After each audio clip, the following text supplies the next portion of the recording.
Hello friends, आप देख रहे हैं आपका चैनल शेयर बाजार विद आयुष। और दोस्तों, बात करेंगे इस वीडियो में हर्षा इंजीनियर्स की लिस्टिंग डे स्ट्रैटेजी के बारे में। तो जैसा देखिए, ये वादा किया था कि लिस्टिंग डे स्ट्रैटेजी के ऊपर वीडियो आएगा, तो डेफिनेटली दोस्तों अब वो वीडियो आउट हो चुका है आप लोगों के सामने।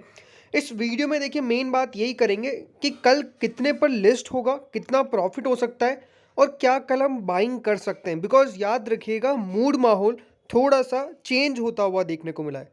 कैसे चेंज होता हुआ देखने को मिला है वो आपको मैं सब कुछ आगे बताऊंगा, तो डेफिनेटली वीडियो को पूरा देखिएगा। बिकॉज बहुत इंपॉर्टेंट इन्फॉर्मेशन आपके साथ शेयर करने वाला हूँ जो शायद आपको यहाँ पे नहीं पता है, या फिर अगर पता भी है तो डेफिनेटली कुछ ना कुछ ऐड ऑन ज़रूर होगा। तो चलिए दोस्तों, वीडियो को बिना किसी देरी के आगे बढ़ाते हैं। अगर आप चैनल से पहली बार जुड़े हैं, चैनल को ज़रूर सब्सक्राइब कर लीजिएगा। तो friends, Harsha engineers IPO, Harsha engineers IPO कल फाइनली लिस्ट होता हुआ देखने को मिलेगा। 330 रुपये के प्राइस बैंड का एक यहाँ पर आपको इशू मिलता हुआ देखने को मिल रहा है। एंड टोटल 45 शेयर्स जो है वो कंपनी के द्वारा आपको अलॉट किए गए।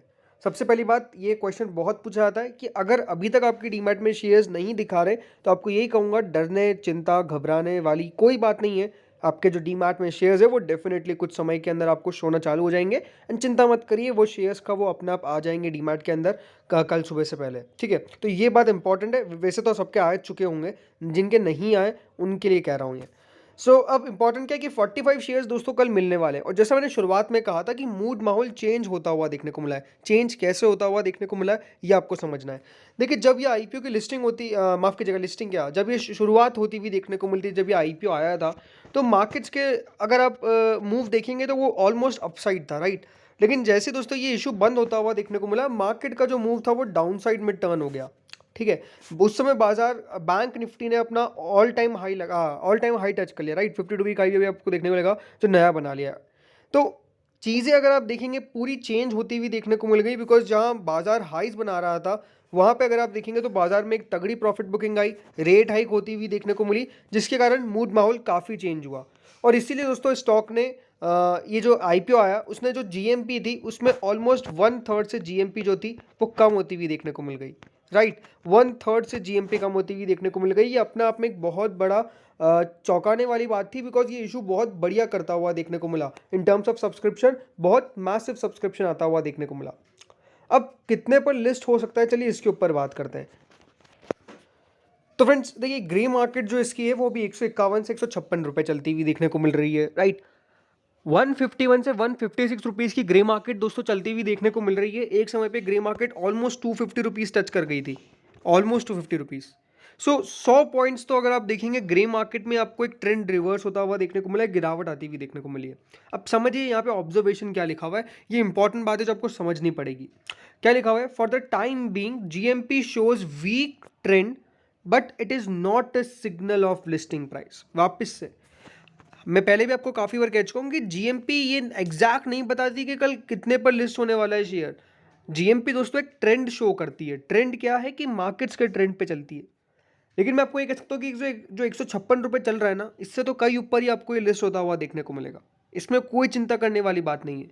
तो अब हमारा लिस्टिंग एस्टिमेट बैठता क्या है, चलिए इसके ऊपर बात करते हैं। फ्रेंड्स, आपको आईपीओ का जो प्राइस बैंड मिला है वो मिला है करीबन 330 रुपये का। एंड टोटल आपके पास 45 शेयर्स है। सी हम दो यहाँ पर ओवरऑल में आपको देखिए यहाँ पे कह सकता हूँ बताता हुआ देखने को मिलने वाला हूँ। दो चीज़ें के बारे में आपको जो इंपॉर्टेंट समझना पड़ेगा। सबसे पहली बात तो देखिए, फर्स्ट है मार्केट का ट्रेंड। दो सिनेरियो कह सकते हैं। फर्स्ट एक मार्केट का ट्रेंड है। पहला मार्केट का ट्रेंड क्या है, market are weak right now, इसमें कोई डाउट नहीं है। मार्केट्स में देखिए एक जो डाउन ट्रेंड है वो अभी आपको देखने को मिल रहा है। And market for the time being ये कह सकते हैं कि थोड़े से खराब चलते हुए देखने को मिल रहे हैं। तो अगर कल शुरुआत में निफ्टी से करूंगा, निफ्टी में मान के चलिए आपको कल एक खराब शुरुआत देखने को मिली, बिकॉज चांसेस बहुत दिख रहे हैं, तब भी याद रखिएगा कम से कम जो टोटल है आपको ऊपर खुलता हुआ देखने को मिलेगा ये आईपीओ। ये ऑलमोस्ट मुझे लगता है कि कम से कम यहाँ से 170 रुपये से लाकर 180 रुपये ऊपर खुलेगा। 330 प्लस 170 रुपये, ये समझिएगा, राइट। यानी मेरी जो एस्टिमेट लिस्टिंग है, अगर मार्केट कल वीक भी रहता है तो कम से कम 500 से लगाकर 510 520 पे ये खुलता हुआ देखने को मिलेगा। ये पहला मैं आपको मान के चल रहा हूँ कि मेरे हिसाब से इन दो के अंदर ही लिस्टिंग होनी चाहिए, जो मैं आपको ये बता रहा हूँ। पहला कितना है कि 170 से 180 रुपीज़। क्यों बता रहा हूँ मैं, बिकॉज मार्केट्स आर वीक। हमेशा याद रखिएगा जो मैं बात बता रहा हूँ, वो मार्केट्स आर वीक, तो मार्केट वीक है तो देखिए चांसेस यही है कि आपको कल थोड़ा सा लिस्टिंग जो है वो 170 180 रुपये ऊपर होती हुई देखने को मिलेगी। सेकंड बात अब समझिएगा, बहुत इंपॉर्टेंट है। सेकंड दोस्तों चीज़ क्या है कि यहाँ पर मार्केट्स के अंदर तो आपको डेफिनेटली डाउन ट्रेंड देखने को मिल रहा है, मार्केट्स वीक भी देखने को मिल रहे हैं, लेकिन आईपीओ जब ओपन होता हुआ देखने को मिलता है तो मेनली क्या होता है ना, पर जब बड़े बड़े फंड्स बाइंग के लिए आते हैं तो स्टॉक अच्छा कर जाता है, यानी जो लिस्टिंग होती है फिर वो अच्छी लिस्टिंग भी ठीक हो जाती है, उसके बाद का भी तो दोस्तों जो सीन रहता है वो बढ़िया रहता है।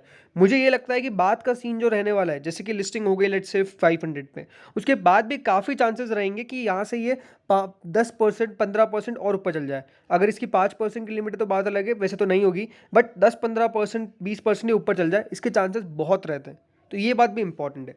तो सेकंड दोस्तों यहाँ पे लिस्टिंग का एक एस्टिमेट जो मैं लगा के चलूंगा, मुझे लगता है कि कम से कम यहाँ से ये 200 रुपये से लगाकर 220 रुपये ऊपर खुलता हुआ देखने को मिलेगा। कितना? 200 रुपये से लगाकर 220 रुपये जो है वो यहाँ से अपसाइड आपको देखने को मिल सकती है, जो मुझे लगता है सेकंड यहाँ पर 200 रुपये से लगाकर 220 रुपीज़ कम से कम ऊपर खुलेगा। यानी एक जो प्रॉफिट निकल के आता है ना, वो प्रॉफिट कम से कम मेरे को लगता है कि यहाँ पे 9,000 रुपये से लाकर 10,000 रुपये तक का बनता हुआ देखने को मिल सकता है पर लॉट। जिसके पास जितने भी लॉट है 9,000 रुपीज़ लाकर 10,000 रुपीज़ का एक प्रॉफिट लगता है कि बनेगा। See worst to worst case scenario में भी देखिए ये लिस्टिंग जो होने वाली है, मुझे नहीं लगता कि ये 450 के नीचे होगी फॉर राइट। 450 रुपीज़ से नीचे होने की लिस्टिंग तो मुझे कहीं से कहीं तक एक्सपेक्टेशन है ही नहीं, इससे ऊपर ही लिस्टिंग होती हुई देखने को मिलेगी। यानी वो 330 का मैं मान के चल रहा हूँ कि यहाँ से जो लिस्टिंग होती हुई देखने को मिलेगी वो ऑलमोस्ट आप मान के चलिए 530 से लगाकर 570 रुपये के आसपास होती हुई देखने को मिलेगी। 530 से 570 की एक रेंज मैं आपको क्यों बता रहा हूँ, बिकॉज 570 से ऊपर निकलना तो बहुत बहुत बढ़िया हो जाएगी, लेकिन अगर 530 के अंदर भी हो गई तो दोस्तों वो बहुत बढ़िया लिस्टिंग होगी। ये ज़रूर यहाँ पर 15,000 रुपीज़ जो आपने लगाया उस पर 15 के 15 पूरे 100% नहीं मिल पाएंगे, बट 70 to 75% प्रॉफिट होने के चांसेस बहुत है, तो ये चिंता मत करिए। दूसरी बात क्या है, एक ऐसी कंपनी है जिसको आप लॉन्ग टर्म के लिए भी अपने पोर्टफोलियो का हिस्सा बना के रख सकते हैं। एक इस प्रकार की कंपनी है जो लॉन्ग टर्म के अंदर भी दोस्तों बढ़िया करेगी, बिकॉज इसके जो वैल्यूएशंस है, याद रखिएगा बात किसकी कर रहा हूँ, वैल्यूएशंस की। Valuations are very good. तो अगर आपके पास आईपीओ आया है तो आप इसको अगर लंबी अवधि के लिए होल्ड भी करते तो बात कोई दिक्कत वाली बात नहीं है। अगर आपने सिर्फ शॉर्ट टर्म लिस्टिंग गेन्स के लिए लगाया तो डेफिनेटली आपका अपना एक स्टॉप लॉस होना चाहिए। लेट्स से 450 रुपये के नीचे क्लोज हो जाती है, वैसे तो देखिए चांसेस वापस से कह रहा हूँ 450 से नीचे की ओपनिंग के चांसेस बिल्कुल नहीं है, ये बात आप समझ के चलिएगा। ग्रे मार्केट भी जो दिखाता हुआ देखने को मिल रहा है वो ऑलमोस्ट दोस्तों यहाँ पे आपको देखने को मिलेगा 150 रुपये तक है, राइट।